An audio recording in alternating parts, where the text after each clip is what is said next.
자, 이슈 속의 숨은 행간, 책과 영화, 문화 콘텐츠를 통해 함께 채워봅니다. 금요컬처클럽 북청년 우동준, 무비신바, 신보라 두 분과 함께합니다. 두 분 안녕하세요. 네, 안녕하세요. 오동준입니다. 네, 안녕하세요. 신보라입니다. 자, 오늘은 신바님부터 가보죠. 오늘 함께할 작품 뭡니까? 네, 이제 요즘 뉴스에서 부동산 이야기들이 좀 많이 나오고 있는 편이죠. 그래서 더불어 또 지난 IMF만큼이나 부동산 등의 경제적 위험에 대해서 또 계속 뉴스가 나오고 있는데 네, 그래서 오늘은 이제 영화 버블 패밀리를 소개해 보려고 합니다. 버블 패밀리. 네. 제게는 좀 생소한 영화인데 포스터를 찾아보니까 색감은 좀 밝고 화사하더라고요. 동시에 뭔가 위태로운 느낌도 함께 전해지는 포스터였는데 어떤 작품입니까? 네, 이제 포스터가 거품 속에서 이제 한 가족이랑 고양이 한 마리가 귀엽게 나타나 있죠. 근데 이제 버블 패밀리 포스터를 좀 자세히 보시면 네. 거품 경제 가족 잔혹사라는 말도 적혀 있고요. 월세부터 매매까지 우리 집을 찾습니다라고 문구가 적혀져 있습니다. 네. 이 말인즉슨 이제 우리나라의 경제 호황기부터 또 그 거품이 빠지고 난 이후까지 이제 한국 경제사를 따라서 그 안에서 이제 울고 웃는 가족의 이야기를 그린 다큐멘터리 영화입니다. 그리고 이 영화의 감독인 마민지 감독이 네. 자신의 가족에 대한 이야기를 그린 작품인데요. 음. 그래서인지 이제 가족 간의 소소하고도 웃긴 장면부터 또 다정한 이야기, 또 집으로 인한 갈등까지 이제 적나라하게 좀 찍혀져 있는 촬영이 좀 대부분이고요. 네. 그래서 영화의 첫 대사도 이제 마민지 감독의 나레이션으로 시작을 오. 합니다. 그래서 나는 서울에서 태어나 서울에서 살고 있다. 이곳은 오늘도 끊임없이 변하고 있다. 음흠. 이 도시의 변화는 우리 가족의 운명을 끊임없이 바꿔 놓았다라고 이야기를 합니다. 그러면서 이제 감독의 가족 사진과 함께 버블 패밀리라는 영화 제목이 등장을 하고 네. 이제 마감독 과 이제 그의 가족이 살고 있는 집의 모습을 보여줍니다. 하지만 이제 처음에 나온 화목한 가족 사진과는 다르게 감독은 현재 집을 독립해서 따로 살고 있는 상태인데요.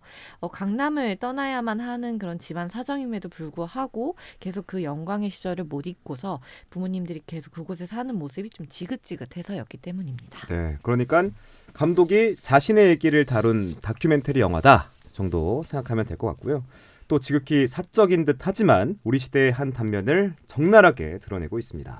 네, 맞습니다. 그래서 위에서도 이제 말씀드렸듯이 네. 부모님이 이제 현재를 바라보지 않고 과거만 쥐고 있는 것만 같은 그런 과거만? 상황, 네네 그런 영광의 과거만 쥐고 있는 그런 상황이 감독을 너무 힘들게도 했고 그래서 이제 독립을 하기로 결심을 하는데요. 네. 이제 아버지를 우연히 종로에서 만나서 전화를 걸어봤는데 없는 번호라고 뜨는 것을 보면서 그게 한 5년 만에 있었던 일이라고 하더라고요. 그래서 감독이 우리 가족의 균열이 과연 어디에서부터 시작을 했는지 그런 것들을 다시 생각해보는 계기가 됩니다. 네. 그래서 이제 이 영화는 1988년 서울 올림픽이 열렸던 시절부터 보여주기 시작을 하는데요. 감독의 이제 이 내용이 어떻게 시작이 되냐면 그 올림픽 시절부터 한창 호황을 누리면서 모두가 이제 중산층이 되기를 꿈꾸었던 그 시절 그리고 그때에 맞춰서 그 감독의 가족도 이제 그런 호황을 누렸던 시절을 그리고 있거든요. 네. 그래서 이제 아빠는 워낙 잘 나가는 중소건축사의 사장님이었고 또 엄마는 그 당시에는 흔하지 않았던 비디오 카메라로 가족의 모습을 담는 그런 모든 과정을 기록해 나가는 모습도 나옵니다. 좀 잘 살았네요. 네, 많이 잘 살았죠. 그래서 그 가족이 몰락하기 시작했던 97년 전까지는 홈비디오로 모든 과정들이 남아있는 모습이 나오고요. 네. 또 그 순간에는 감독이 스스로 자신이 기억했던 어린 시절의 단편들도 있습니다. 예를 들어 뭐 친구들 전체를 불러서 집에서 좀 호화롭게 생일 파티를 하는 모습이라든지 네. 아니면 엄마 아빠와 함께 놀이공원에 가는 모습이라든지 이제 집에서 약간 공주님 같은 홈드레스를 입은 엄마와 자신의 모습 그리고 현재는 좀 노쇠하고 현실에 순응한 그런 아버지의 모습이 아니라 번듯한 양복을 입고 자신감 넘치게 출근하려는 아빠의 모습을 좀 교차적으로 보여주면서 현실과 과거의 영광을 더욱 이제 좀 극대화해서 비춰주는 모습이 나옵니다. 자, 영화 포스터도 그렇지만 뭐 아주 무겁고 심각하기만 한 작품은 아니라고요. 네. 네. 아무래도 이렇게 가족 간의 싸움이나 갈등이 생기고 있는 가운데 고양이가 이제 그 가족이 싸우는 모습을 좀 한심하게 바라보는 모습도 나오고요. 또 이제 이 영화의 제작비로 받은 돈을 어느 정도는 다시 부동산에 투자해라라고 하는 아버지의 말은 또 한숨이 나오기도 하고요. 네. 또 이제 기획부동산에 다니시는 어머니가 빨간 큰 글씨로 계약이라고 두 글자로 써 있는 곳에 이제 가족의 행복이다라고 적혀 있는 모습을 보면 좀 이렇게 부동산에 대해서 이렇게 여전히 포기 못하나 이런 모습에 대해서 좀 쓴웃음이 얼핏 나기도 합니다. 그래서 좀 영화를 보다 보면 좀 다양한 생각이 드는 장면들이 많이 나오는데 이제 부동산에 대한 욕망을 버리지 못하는 엄마 그리고 그거 이상으로 더욱 답답한 아빠가 나오는 모습들을 보면 이제 저도 그렇고 감독도 스스로도 찍으면서도 그렇고 영화를 보는 관객들도 이제 이해를 전혀 못하게 되죠. 그런 모습을 보면. 근데 영화가 이제 후반부로 갈수록 아 이게 이래서 그랬구나라는 이해를 하게 되는 그런 신기한 경험들도 함께 하게 됩니다. 그래서 이 영화의 뭔가 전체적인 구성이 네. 이 감독의 가족에게만 집중한 것이 아니라 그러네요. 그 한국 사회의 경제 역사를 쭉 훑으면서 어. 함께 전개를 하다 보니까 이 가족이 지금의 결과로 어떻게 다다르게 됐다는 이런 모습들이 비단 개인의 문제가 아니라 좀 사회의 어떤 책임도 있다라는 것을 알려주는 것이 이해와 공감에 있어서 좀 큰 역할을 하고 있다라는 생각이 듭니다. 네. 또한 이제 영화를 보다 보면 저와 비슷하거나 좀 같은 세대의 분들은 그때 느꼈던 이제 IMF 시대 때의 가족의 모습이라든지 네. 엄마 아빠의 모습이 생각이 나기도 하고 그때 상황들이 떠오르기도 했을 거고요. 그래서 이제 영화에서 이제 몰입을 하면서 보다 보면 한국 경제사라는 롤러코스터를 관객들과 이 마민지 감독의 가족과 함께 타고 있다는 느낌을 받습니다. 자, IMF로 나락에 떨어졌다가 다시 또 부동산 광풍이 일고 글로벌 금융 위기 뒤에 부동산 불패 신화가 이어지고 지금은 또 경제 네. 위기가 자, 퍼펙트 스톰이 몰아닥친다고 난리인데 반복되는 위기에도 불구하고 버티는 자가 살아남는다는 믿음은 공고한데 사실 그 뒤에는 서민들의 신음과 눈물들이 담겨 있죠. 네, 이제 영화에서도 더 많은 것을 가진 사람들이 경제 룰을 만들고 또 그런 흐름 속에서 작은 것만을 가진 개인들은 휩쓸릴 수밖에 없다.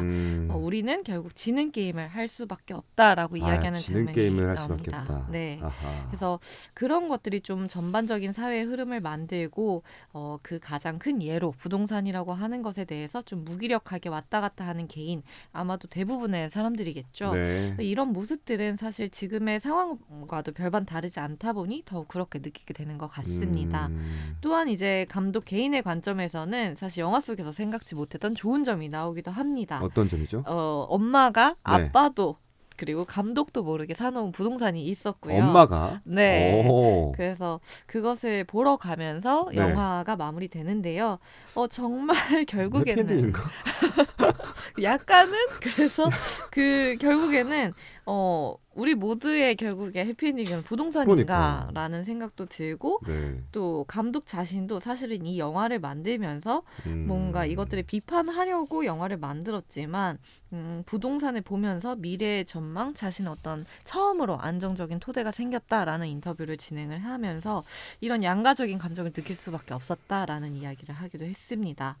그래서 사실 말씀하신 대로 영화가 개인에게는 해피엔딩이지만 뭐 어떻게 해결할 수 있다거나 뭔가 변화가 있을 것이다와 같은 뭔가 핑크빛 전망으로 끝내는 영화는 아니거든요. 네. 하지만 이제 영화를 보면서 좀 사람들이 함께 이것에 대해 공감하기도 하고 또 지금까지는 집이 있어야만 부동산이 좀 있어야만 자신 있게 꺼낼 수 있던 이야기에 대해서 이 영화를 보면서 함께 그 욕망에 대해서도 이야기해 볼 수 있어서 욕망. 네네 좀 같이 이야기해 볼 만한 영화에서는 참 좋은 영화가 아닌가라는 생각이 듭니다. 네. 뭐 대한민국 사람이라면 부동산 이슈 피해가기 힘들죠.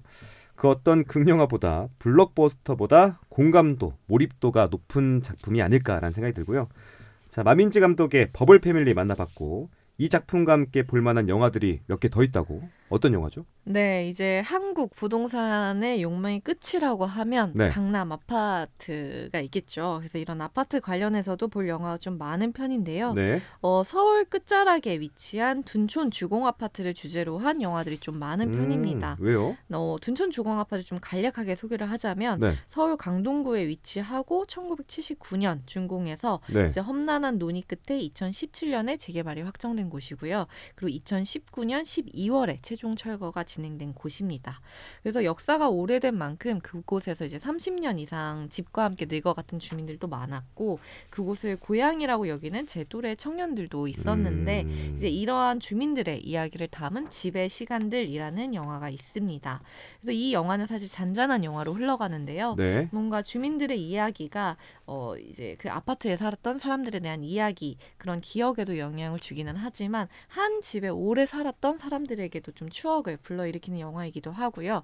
또 아파트의 생애 주기를 다룬 영화 아파트 생태계라는 영화도 있습니다. 그렇구나. 네, 그래서 이런 둔촌주공처럼 1970에서 80년대에 건축되었던 네. 그런 서울의 대규모 아파트 단지들이 이제 재건축에 들어가는 것을 모티브로 해서 좀 아파트는 물론이고 이와 함께 변화되고 있는 서울의 도시 모습들, 그리고 이런 아파트에 여전히 살고 있는 다양한 이해관계를 가진 주민 그룹들, 그리고 아파트를 건축하는 관계자나 도시학자, 그리고 아파트에서 나고 자란 아파트 키즈 같은 세대, 네. 그리고 이제 그 안에서 또 다른 주민으로 살고 있는, 이렇게 오래 지어지면 나무도 한 30년 넘고 또 고양이나 뭐 여러 생태계가 꾸려지잖아요. 그렇죠. 이런 것들에 대해서 좀 조명한 영화이고요. 또 이 영화에서 파생되어서 이 아파트에서 오랜 기간 동안 살았던 고양이들을 네. 좀 고양이들이 아파트가 재건축되면서 떠나야 하는, 그리고 그 아파트 안에서 몇십 년간 살았던 그 식물들과 생태계를 조금 더 조명한 고양이들의 아파트라는 영화도 있으니까 재밌다. 네, 그래서 두 편 이어서 함께 보시면서 이야기 나누면 좋을 것 같습니다. 자, 버블 패밀리, 집의 시간들, 네. 아파트 생태계, 고양이들의 아파트, 네. 이 영화까지 함께 짚어봤습니다. 자, 위기의 시대 다들 불안해하죠. 하지만 이럴 때일수록 현실을 직시할 필요가 있겠습니다. 뭐 뉴스와 시사도 좋지만 잘 만든 다큐멘터리가 드러내 보이는 진실, 또 거기서 새로운 통찰을 얻어보시는 것도 좋겠습니다. 자, 영화 얘기는 여기서 마무리하고 이제 책으로 넘어가 보죠. 청년님은 어떤 작품, 어떤 이야기 준비하셨습니까? 네, 경기 침체에 대한 불안감과 위험 요소가 한국 경제 곳곳에서 터지고 있습니다. 다들 잘 아실 텐데 네. 많은 경제 전문가들이 이제 부동산 시장의 침체를 그 원인으로 얘기를 하고 있죠. 1년 사이에 들리는 언어가 이렇게 정말 많이 바뀌었습니다. 우리가 작년만 하더라도 2021년만 하더라도 네. 영혼까지 끌어모아서 대출을 받는다는 그렇죠. 영끌족. 네, 영끌족이란 단어로 청년을 설명하기도 하고 보편적인 선택이 영끌이란 단어였는데 그게 불과 1년 전입니다. 그런데 지금은 거래량 절벽이라는 단어가 연일 맞습니다. 채우고 있습니다. 참 다이나믹한 대한민국이라는 단어가 적절한데 너무 이게 평균이 없는 것 같아요. 네, 맞아요. 1년 사이에 왔다리 갔다리 하는 게 맞습니다. 같은 겨울인데 전혀 다른 네. 시장을 보이고 있으니까요. 그렇죠. 참 금방 바뀌는 대한민국이라는 걸 다시 한번 느끼고 있는데 음, 우리가 집이라는 걸 말할 때 항상 어떤 거래 수단으로서의 효용이라던가 아니면 자산 상승의 중요한 가치로만 말을 하지 않나 싶어요. 그런데 집이라는 건 아까 영화에서도 얘기해 주셨던 것처럼 가족 공동체를 담는 그릇이기도 하고 나의 취향을 표현하는 공간이기도 하고 그리고 지난 시간을 기록해서 담는 어떤 아카이빙의 공간이기도 하면서 앞으로를 계획할 수 있는 곳이기도 합니다. 네, 그런 것이 바로 집인데 네. 우리가 집이 좀 이렇게 싸늘한 바람이 불면 그 따스한 집도 그리워하는 이런 집이라는 의미를 좀 다시 한번 이야기를 해보고 싶어요. 네. 그래서 여러 의미에서 또 다양한 각도에서 신혼부부 시작을 하면서 아이들을 키우기까지 본인이 직접 부동산을 고민하면서 거래를 하는 그 경험을 토대로 책을 만들었던 김민규 작가의 도서를 가져왔습니다. 모두가 기분 나쁜 부동산의 시대라는 이름의 책입니다. 모두가 기분 나쁜 부동산의 시대. 딱 지금 상황을 정확하게 짚어낸 제목이 아닐까 싶습니다. 집이 있어도 또 없어도 다들 불만들이 많은데 그만큼 부동산 문제 워낙 복잡하고 어렵잖아요. 책을 쓰는 작업도 쉽지 않았을 텐데 어떤 책인지 좀 짚어보죠. 네, 우리가 사실 살면서 어떤 거래를 하는지 좀 보면 큰 거래들은 그렇게 많은 경험이 없습니다. 맞아요. 네, 작은 오늘 저녁에 뭘 먹을지, 그렇지. 야식을 뭘 먹을지 이렇게 그렇지. 작은 소비부터 시작을 네. 해서 큰 거래라고 하면 보통 이제 자동차, 그렇죠. 네, 자차 정도가 큰 거래가 네. 되고 아니면 부동산이 됩니다. 그렇죠. 네, 그렇죠. 사실 부동산이란 건 개인의 삶에서 몇 번 있을까 말까 한 정말 큰 거래거든요. 그래서 경험을 쌓을 시간도 없고 어렵기도 하고 하나의 거래 자체로 지난 쌓아왔던 시간 자체가 흔들릴 수도 있기 때문에 아주 심리적으로 위축되는 거래가 특히나 부동산 거래입니다. 그래서 더 많은 사람들의 의견에 다른 사람들의 말과 시장의 추이에 영향을 받는 게 부동산이 아닐까 싶은데 이 책은 부동산 이슈가 아주 뜨거웠던 작년 8월에 출간이 됐어요. 모두가 부동산을 해야 된다. 지금 집을 사는 게 가장 싸다고 얘기되던 작년 8월에 출간이 되었고 약간 성견 지명이 있었던 책이라고 맞습니다. 생각되는데요, 갑자기. 영글의 최정점의 시기에 나온 책입니다. 네, 근데 이 서문을 보면 재미있는 구절이 있는데 네. 왜 다주택자도 1주택자도 무주택자도 모두 좌절하는가라는 물음으로 오. 시작을 합니다. 그러니까 집을 많이 가진 사람도 불행하고 집을 하나만 가진 사람도 불안하고 무주택자는 내가 아주 불행한 끝에 있다라고 얘기를 하고 있는 시기가 작년 8월이었는데 네, 이 책은 사실 지난 정권이었던 문재인 정부의 부동산 정책을 시기별로 쫓아가면서 네. 그 정책이 미쳤던 영향을 분석하고 이게 우리에게 어떤 삶의 변화를 남겼는지를 산문 형태로 기록하고 있어요. 그리고 그 중간중간에 정책 분석만이 아니라 왜 많은 보편적인 사람들이 부동산을 쫓을 수밖에 없는지, 우리들에게 부동산이 어떤 의미가 있고 사람들은 어떤 목표로 행동을 하는지를 대략적으로나마 이해할 수 있게 해줍니다. 우리가 집을 갖고자 하는 분들을 다른 영역에서는 뭔가 자산 취득에 대한 어떤 욕망의 절정으로 보기도 하는데 이 책을 읽다 보면 네. 집을 산다라는 것에 주는 어떤 안정감이라던가 누군가를 보호하기 위한 마음과 기제가 작동한다라는 걸 또 알 수가 있거든요. 아까 신바님이 마지막 영화의 결론이 부동산으로 끝나는 것처럼 가족 공동체가 담을 수 있는 하나의 좀 안정된 그릇이 사실 부동산이기 때문에 그 부동산을 우리가 왜 추구하는지에 대한 약간 인문학적인 이해도 조금 들어가 있고요. 우리 사회가 분위기가 어땠는지 딱 1년 전이 어땠는지를 아주 객관적으로 볼 수 있는 재미있는 책이라고 설명할 수가 있겠습니다. 자, 부동산 정책 정말 조변석계했습니다. 온갖 규제책에도 불구하고 집값 하늘 모르고 오르더니 지금은 또 빙하기에 접어들었잖아요. 도대체 아까 말씀드린 것처럼 뭐 어느 장단에 맞춰야 될지 평균이 있는지 잘 모르겠습니다.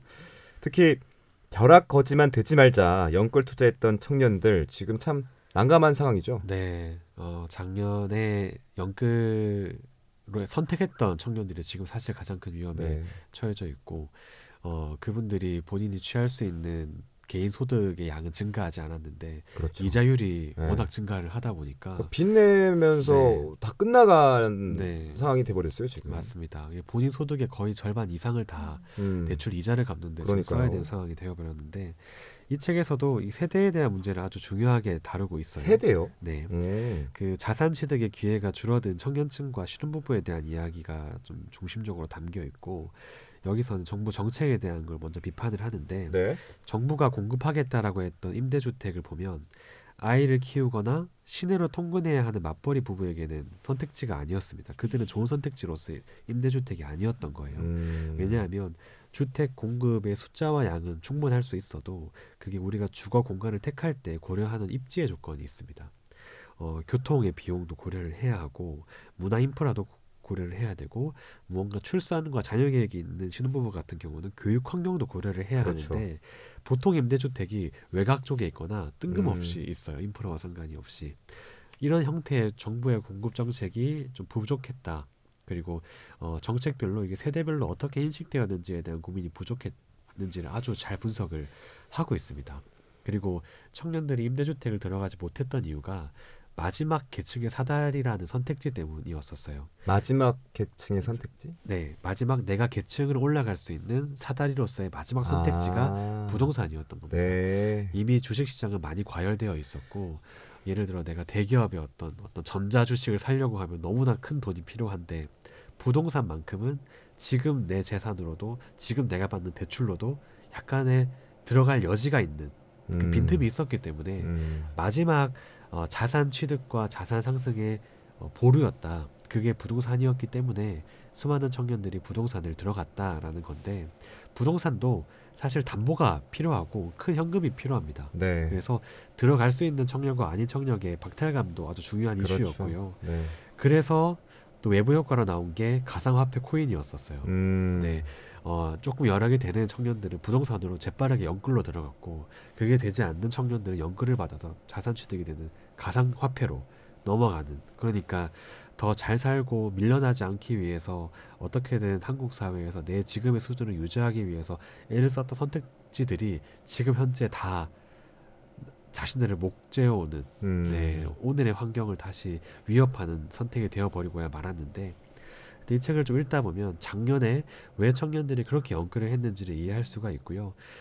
지금 부동산이 사실 안정적인 주거의 기능보다는 나와 다른 사람 간의 자산 격차를 늘리는 쪽으로 많이 투기가 이어지고 있잖아요. 이 과정에서 청년들은 계속해서 시장에서 배제당했고 정책에선 배신당했다라는 이야기가 이 책에선 또 설명을 하고 좋은 있습니다. 문장이다. 시장에서는 배제당했고 정책에서는 배신당했다. 네. 네, 좋은 표현인 것 같습니다. 또 우리 하나의 코너죠. 네. 같이 읽어보는 시간. 자, 저자의 목소리 한번 들어보죠. 먼저 신반니부터. 네. 젊을 때는 다들 돈이 없다. 물론 부모에게 경제적 지원을 받아 시작하는 일들도 있지만 이는 예외적이다.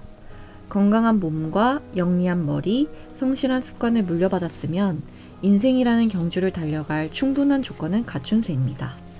젊어 돈이 없는 게 이상하거나 잘못된 일은 아니지만 세상은 또 돈 많은 사람들 천지다.